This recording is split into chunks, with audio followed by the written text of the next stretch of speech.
Mic check, mic check. Good? Yeah, okay, great. Hello everyone, and welcome to the rally to keep 5 Points MARTA Station open.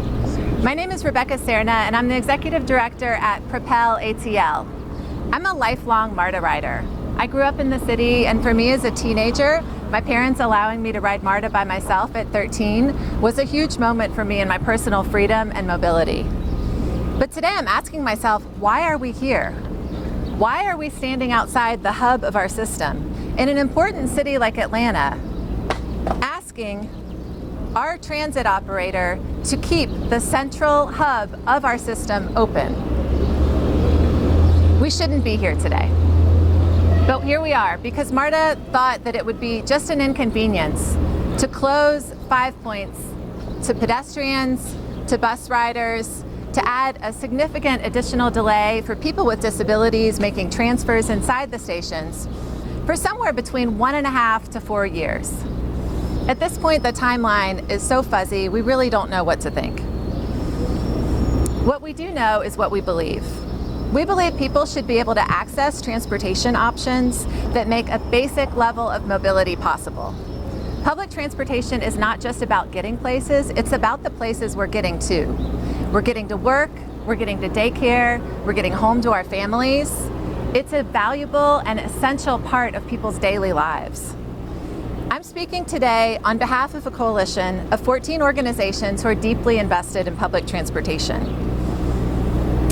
As MARTA riders, we know that riding transit in Atlanta today already takes longer than driving for many trips. We do it anyway. However, this plan will lengthen those trip times even more for people who can afford that time the least. Many riders work 2 jobs. I've been there myself. You don't have an extra 20 minutes in your day when you're working 2 jobs. You can't just walk to another station, just wait for another train on frequencies that are between 10 minutes on a good day and 25 minutes on a weekend. When we hear this is just an inconvenience, that's just not true. There isn't just another hub. There isn't another station where you can transfer rail lines. And dropping bus riders off at other stations mean they'll have to add an additional wait to what is often already a long trip. It's easy to say something is an inconvenience when you don't rely on it. So we're here today to call on MARTA to do what they should have done in the first place. Keep the hub of our transit system open to the people who rely on it. Number 1, fix the plan for people who rely on the elevators to transfer rail lines, people with disabilities, people in wheelchairs, people using walkers, people pushing strollers, people pushing heavy bikes. Number 2, maintain pedestrian access throughout the construction project. Other cities do this. Atlanta is a great city. We have great transit service here. We believe MARTA can do this. We understand it will be more complicated and more costly, but we believe the alternative will cost even more in the potential loss of riders and all those additional delays for 17,000 people every single day for 2 to 4 years. And number 3, maintain bus routes at 5 Points. We're standing on Peachtree Street. Buses can be rerouted to Peachtree Street. We have Forsyth Street on the other side of the station. Buses can be rerouted there as well. And that will maintain continuity and some degree of convenience for the 17,000 people who rely on the MARTA 5 Point station to walk up, transfer from the bus to the rail, or use the elevators to make transfers every single day. We ride MARTA, we rely on MARTA, and we're calling on MARTA to make a change to its plans. Thank you. Next up, I'd like to bring Doug Shipman, who is the Atlanta City Council President, to give remarks.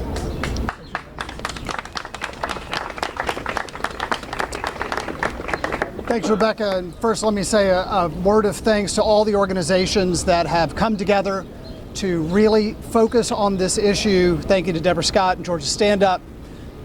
You know, in 2021, when I was elected, Mayor Dickens was elected, and 8 new council members were elected. I think that election brought together the most pro-transit city leadership in a generation.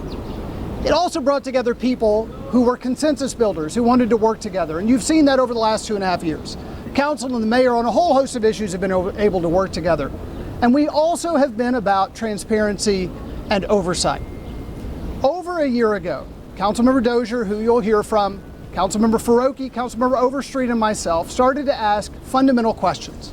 Fundamental questions about how the MARTA dollars had been spent in the past, whether the city had gotten what we, the taxpayers, had paid for. And there were not answers forthcoming. It wasn't clear how decisions had been made, and it wasn't clear where those dollars had been spent. So we asked for an audit, and eventually MARTA agreed to that audit. And the preliminary results of that audit raise fundamental questions.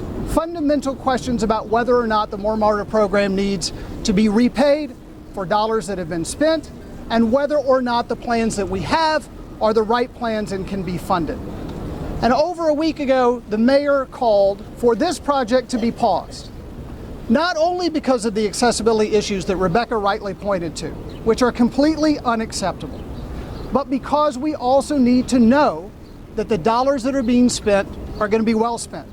Because the vast majority of the $250 million slated to redo this station are more MARTA dollars. So in essence, the biggest funder of the More MARTA program, the only funder of the More MARTA program, and the biggest funder of this project is asking the MARTA board to pause, to make sure that we have the right plan. Now, some have said that we already knew about this plan, that we knew that the station was going to be closed, that we knew the scale of this. I have not found one person who knew that the station would be closed up to 4 years. I have not found one person that had seen the comprehensive plan before the CEO of MARTA came before the Transportation Committee at City Council a couple of weeks ago. This was new news, and this new news has caused us to ask fundamental questions about this project and to ask for a pause so that we can work together. This pro-transit council, and I would say this pro-transit mayor, want this to work, but we cannot make it work when we don't know how the dollars are going to be spent, and when we don't know what the plans fundamentally are, and when our citizens are going to bear the burden of a closure that will make their lives worse. And so I am asking today that the MARTA board follow the mayor's request. As the biggest funder of this project, take a pause, let the final audit come to fruition, and let's together get a plan forward that will spend our money well, that will keep this station open, and that will fundamentally improve the transit of this city. Because we have to be honest, Atlanta is lagging in its transit ridership since COVID behind most major American cities. We need more transit, not less. We need shorter headways, not more, longer headways. We need more access, not less. This is a moment that we need better transit, and plowing ahead with this ill-conceived plan is the wrong direction. Thank you very much. Thank you, Council President. Next, I'd like to bring up Atlanta City Council Member for District 4, Jason Dozier. Thank you, Rebecca. Thank you to our partners and friends and family members and supporters who are here today. Thank you to Council President Shipman. I'm Councilmember Jason Dozier. First and foremost, I just want to say welcome to Atlanta City Council District 4. Myself and Councilmember Faroki actually split the 5 Points MARTA station, and both him and I have been lockstep in wanting to make sure that we take a pause and take a step back and reimagine what 5 Points MARTA station should be, not only for our downtown community, but for the entire Atlanta region. I came into this work largely as a transit advocate. Before I was elected to Atlanta City Council, I worked to bring 2 new bus routes to the Mechanicsville community. One of those buses you might see in just a few minutes, the Route 40 that connects Mechanicsville and West End all the way to Midtown down Peachtree Street.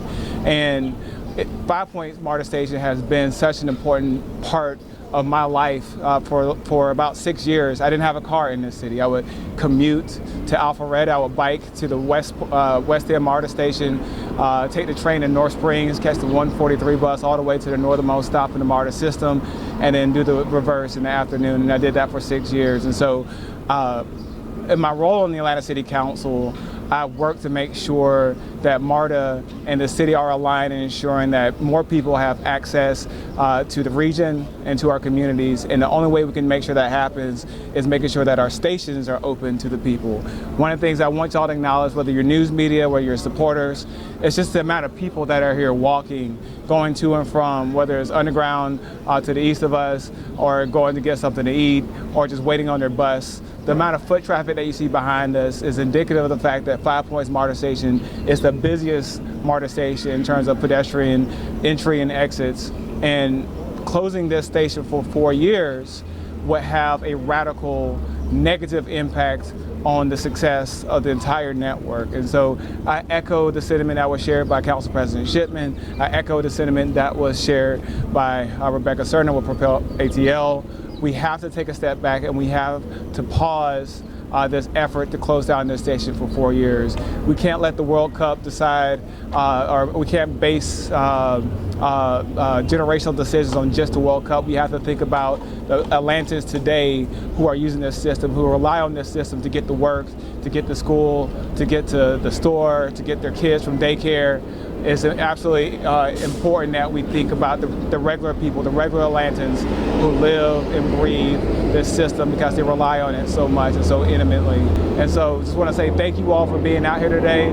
The fact that we have so many supporters out here today on this hot June day is indicative of the fact that I think we are speaking with one collective voice. We have members of the business community, we have the political community, we have activists, we have folks that have been in the trenches doing this work for years, for decades, all speaking with one voice. MARTA, take a pause, take a step back, think about the people, think about the riders, and let's bring a product to the table that's going to support everyone and make it Atlanta for all. So thank you all so much for being here, and once again, welcome to Atlanta City Council District 4.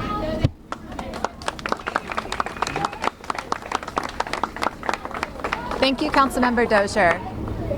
And as you can hear people walking by saying keep 5 Points open, you can see, as Councilmember Dozier mentioned, the great level of interest. Next, I'd like to bring up Central Atlanta Progress President A.J. Robinson.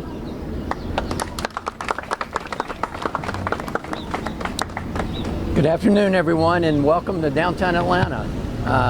We're grateful to see so many of you interested in this subject, and we welcome you back any day.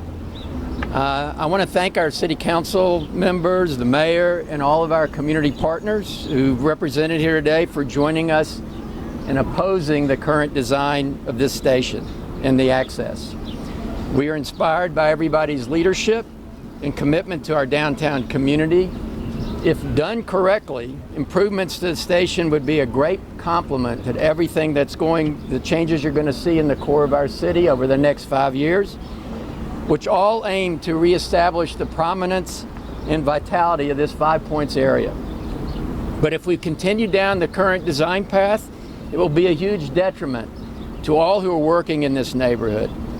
I want to repeat and emphasize a few points about the current plan. First, we shouldn't be using more MARTA funds for a leaky roof that has been neglected for 50 years. Thank you. Those funds should be used for expansion and enhancement of the system. We deserve better. Don't build and then open a $91 million BRT route, which is going to come down MLK down there, and simultaneously close the 5 Point station, forcing riders to walk to Garnett for connecting trains. That doesn't make any sense. We deserve better. Don't pretend to ask for modification and thoughts on a new station plan for years and just ignore our comments. We deserve better. Don't claim the current plan does anything for riders or pedestrian accessibility. It will actually lead to less ridership. We deserve better. The amount of proposed dollars to be spent, way over $200 million, to achieve roughly the same product is just plain wrong. We deserve better. And finally, why spend this kind of money when all of our other downtown stations also need immediate attention? We deserve better. Thank you very much, and thank you for your attention to this matter.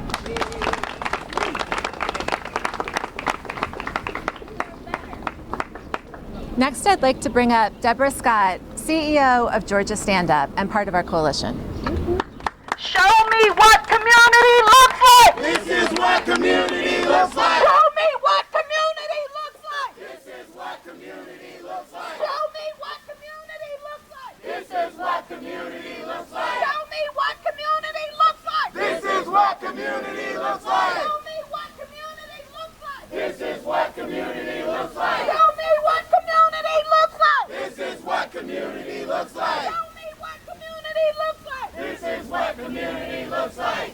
Good afternoon. My name is Deborah Scott. I am the CEO of Georgia Stand Up. I love this city.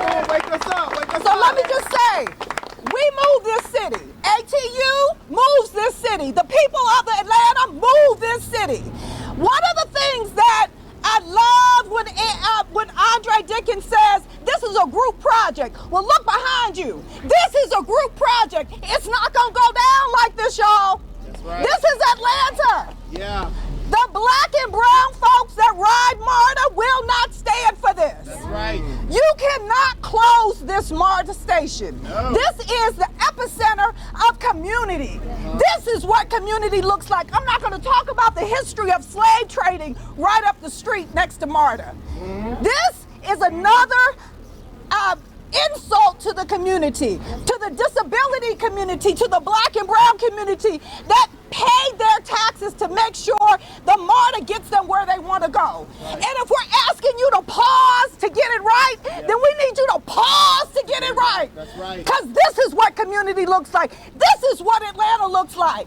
When you talk about having a MARTA station open for the World Cup, but not having it open for the people, that's a problem. That's a problem. This is Atlanta. This is Atlanta.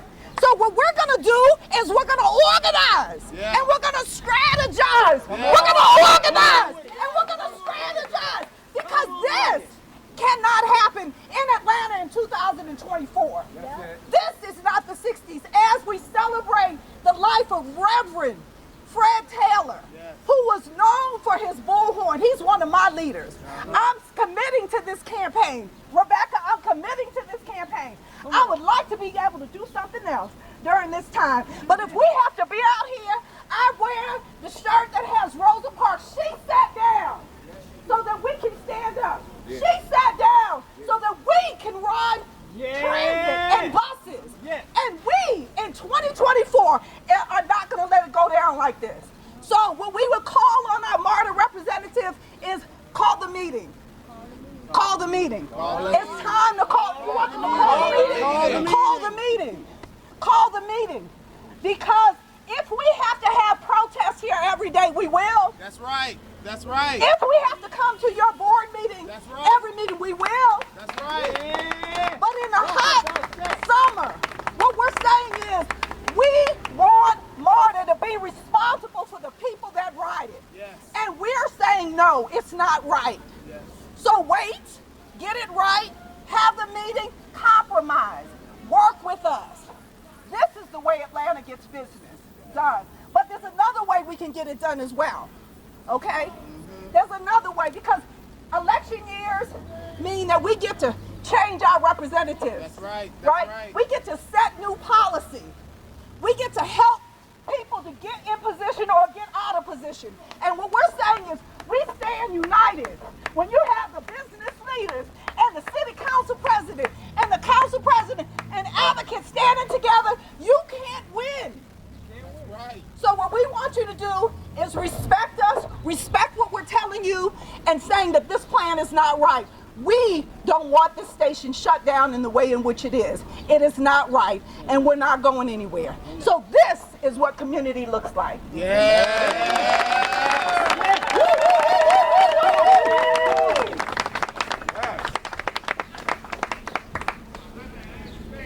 Thank you so much, Deborah. Next up, I'd like to invite Cardin Wyckoff, who is a board member of MARTA Army and Propel ATL.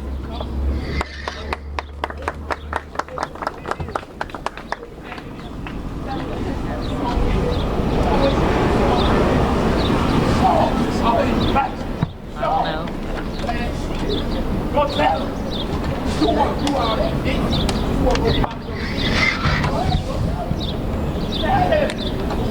my name is Carden Wyckoff. I am a disability advocate and MARTA rider, and I believe that this plan to close 5 Points for 4 years is discriminatory for the disability community. It is not right that in 2024, with the 34th anniversary of the Americans with Disabilities Act starting and the annual celebration for the Americans with Disabilities Act is around the same time of this closure, and we still have inequities. We did a test run, what it would be like for me as a disabled person to use this shuttle service to transfer between Peachtree Center to Georgia State. It took 35 minutes. 35 minutes to go one way. Add on to additional time that I have to take, not to mention the fact that that doesn't even include the backtracking. That doesn't include the additional time that it's going to take for me to get to my destination. MARTA, we rely on you. I rely on you. You take me to work. You take me home. You take me to the Atlanta United games. You take me up to Cobb County to see my parents and my family. You take me places. And closing 5 Points is just awful. And today I'm here representing the disability community because we believe that you can make this right by taking a pause and thinking about the disability community, thinking about what it would be like if you were in my shoes, as MARTA is the only mode of transportation for myself. Additionally, with this transformation, what it fails to include is a center platform elevator. We're spending hundreds of millions of dollars and we are not providing an additional basic entry access for me to improve transfers. I rely on the plaza level to transfer between different directions. That takes an additional 2 to 3 minutes than a standard able-bodied person would be. And so not providing that center platform elevator also is another inequity to this plan. I believe with this transformation that we can come up with a better solution and to not close the plaza level. And thank you for allowing us to speak today.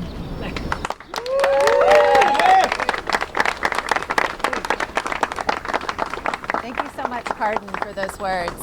And now we'd like to take questions. So, I guess the basic question is, how do you think we got here? AJ, do you want to take that one? How did we get here? How did we get here? How did we get here? Well, I think that you have to go back to the more MARTA tax was passed. It was passed in the wake of the failure of the regional transportation tax.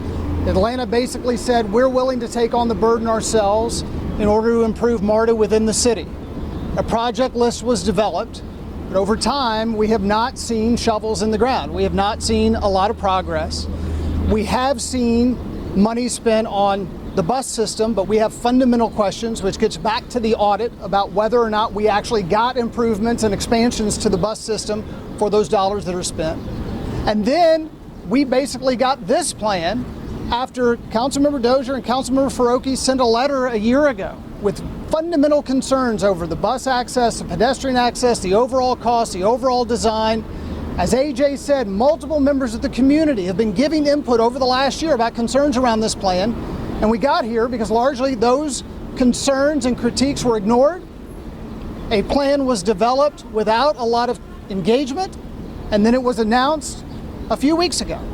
And so we got here because we are not working together, as Deborah talked about, in spite of the fact that we desperately want to. And so I think the process over years and over months is why we got here. Other questions? I have a question. Yes. How does shutting down this center work with the gentrification that has been planned for a long time? That's a good question. Deborah, do you want to take that one? So I would say, were you here during the Olympics? Yeah. What happened to our people? The public housing was dismantled and people were shipped out. So as the city transformed, we're leaving people out. This is one of the most unequal cities in the country. right? And so, but green is the equalizer. Transportation is the equalizer. We need transportation to get all across this region so that you can stay here, so that you can get a good job, so that you can have decent food and decent education. So this is for you. Thank you. Thank you. What has been the response from MARTA with all of this backlash all this time? Yeah, I'll take a stab at that and then let others answer as well.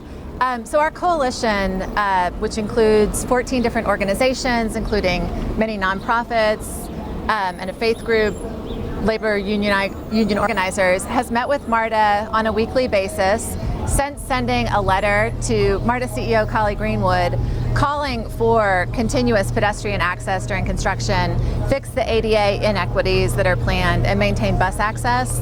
So we're in conversation, but what we're hearing is confusing. We're hearing MARTA say we're willing to consider. However, we are still closing the station July 29th to pedestrians and bus riders. We're willing to consider reopening after 18 months, when that was always something that was discussed for the World Cup. So we're hearing a conversation. There is a conversation, but we have not heard any concrete changes that we've called for. Would anyone else like to? Maybe Doug or Next question.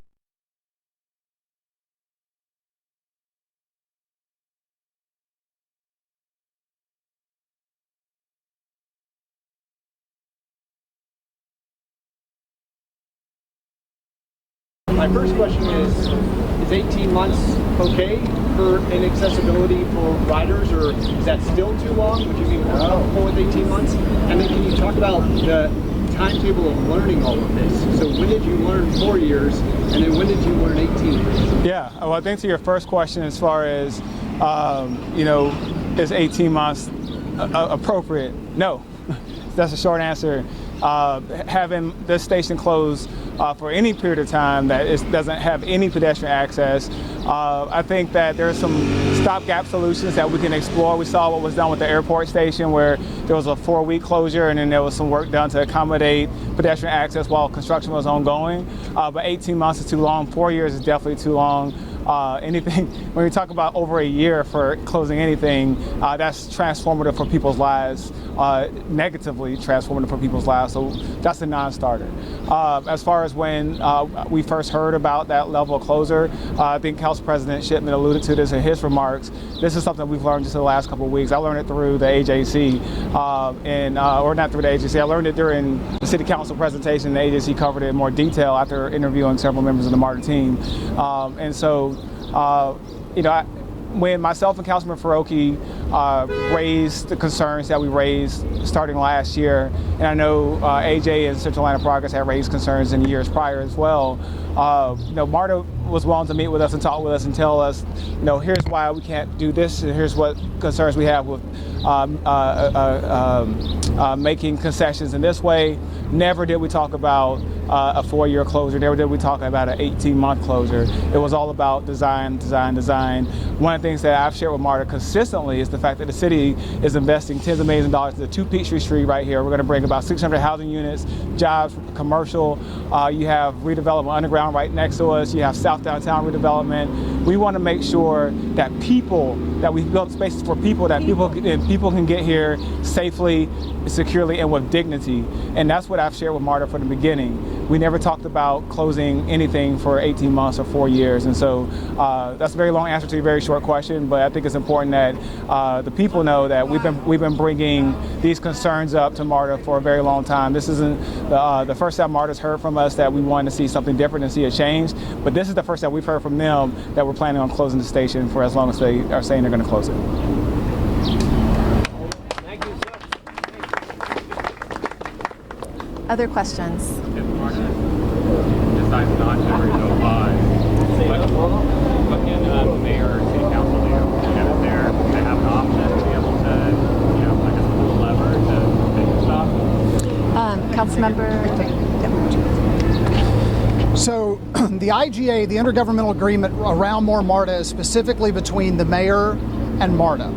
So that is the decision-making apparatus. Council gets reports, but council is not a part of that actual agreement. I do not know, but there are obviously there's a question whether or not MARTA needs permits in order to do this construction. That's a question as far as those permissions.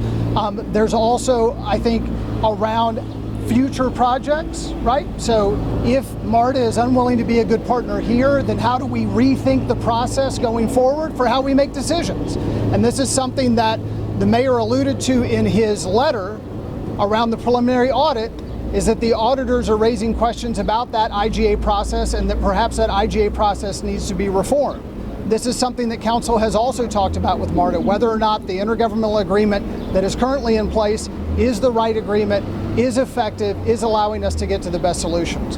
So I am very hopeful that the MARTA board, which has representatives from Atlanta, from Fulton, from DeKalb, will take a breath, will see that there's a better way forward, and that the MARTA board, as the fiduciary body, will step in and basically say, yes, we're going to pause in order to make this right. Other questions? Yes. Also, what Kerry talked about recently is kind of why MARTA needs to act urgently. And we haven't really heard a lot, is that there are safety concerns with the roof, and that they patched it up over time, but that is why they're moving forward with this project. I don't know if any of y'all can speak to, are y'all aware of legitimate safety concerns that would potentially be at risk if we delayed this, if this project were to be halted? Sure. One thing I'd like to note is MARTA has 2 5 Points construction projects. One is actively underway. Right now it's a renovation project where they are making repairs. And as MARTA riders, we know firsthand this station is in need of some repairs. It definitely leaks, it's wet days after a rain. So we know that repairs are needed, and as riders, we value the importance of repairing the hub of the system. Those safety concerns that you mentioned, what we've heard from MARTA is as they demolish the roof and take it apart, that process itself will create safety concerns and issues. However, we have seen in other cities like Chicago, when a roof covering a transit station is taken down, as part of that process, they set up safety tunnels and walkways where pedestrians can safely walk. You see these in major cities all around the United States and the world. We don't see them as often in Atlanta, and I would say that we don't value the person walking, the person riding the bus, the person riding transit as highly in Atlanta as we should. We should be able to maintain safe access under construction projects while it is complicated. So that is something that we've heard about and discussed, but we feel that there are solutions to that issue. Next question.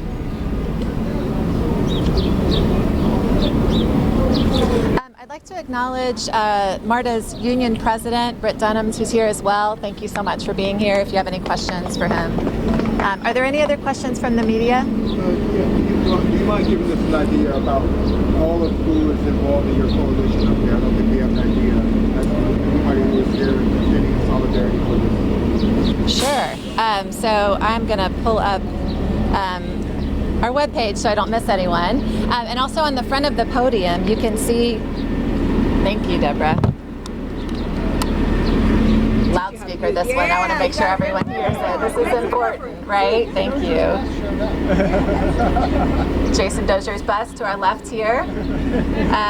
So I'm here representing Propel ATL, and we are part of a coalition of 14 organizations that include New Disabled South, Disability Link, the Atlanta Downtown Neighborhood Association, Georgia Conservation Voters, Georgia Stand Up, thank you, MARTA Army, Georgia Sierra Club, Atlanta Chapter, Thread ATL, the Transformation Alliance, Candler Park Neighborhood Organization. Immediately, we deserve transportation in downtown Atlanta. We deserve to have this center to be redeveloped right now. What this president of the council is doing is political grandstanding. He's trying to... Sir, I'm going to continue to read the small nonprofits that came together today to put together this coalition, if you don't mind. He does not even use MARTA. Carver Market, Atlanta Bike Grid, and Focus Community Strategies. Working class citizens in this country. We're also joined by Central Atlanta Progress, Atlanta City Council members, and many other Atlantans or MARTA riders. So if you'd all like to join me now, since we're shouting, let's start the shouting. Keep 5 Points open! Keep